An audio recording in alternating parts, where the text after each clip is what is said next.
దేవుని నామమునకు స్తోత్రం కలుగునుగాక. ఈ ఉదయకాలము మీకందరికీ వందనాలు తెలియచేస్తున్నాను. ఈ దినము మిమ్ములను బలపరచు దేవుని మాట. దేవుని నెరుగువారు బలము కలిగి గొప్ప కార్యములు చేసెదరు. దానియేలు గ్రంథము 11వ అధ్యాయము 32వ వచనం. దేవుని సంపూర్ణముగా ఎరిగినవారు, దేవుని చేత మరి విశేషముగా ఎరుగబడిన వారు దేవుని ద్వారా ఎన్నో అద్భుత కార్యములు చేస్తారు. మన దేవుడు సర్వశక్తిమంతులు, సర్వమును చేయగలిగిన వారు.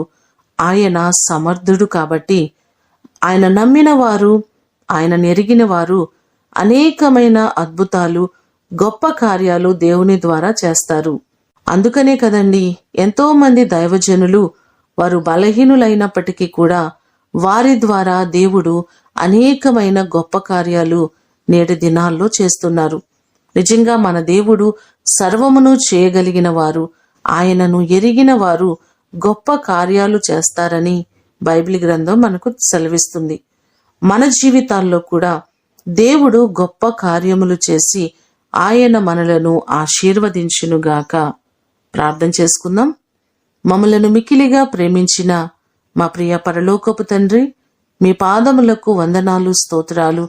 మిమ్మలను ఎరిగిన వారు బలము కలిగి గొప్ప కార్యములు చేస్తారని లేఖనం మాకు సెలవిస్తుంది. ప్రభువా, మేము మిమ్మల్ని నమ్ముచున్నాము, మీపైన ఆధారపడుతున్నాము. నీ కృప చొప్పున మమ్మలను జ్ఞాపకం చేసుకోండి. దైవజనుల కొరకు ప్రార్థన చేస్తున్నాం. ప్రతి దైవజనులను, వారి కుటుంబాలను మీరు దీవించండి. అనేకమైన గొప్ప కార్యములు నీ ద్వారా మేము పొందుకోవడానికి మీరు మాకు సహాయము చేయండి.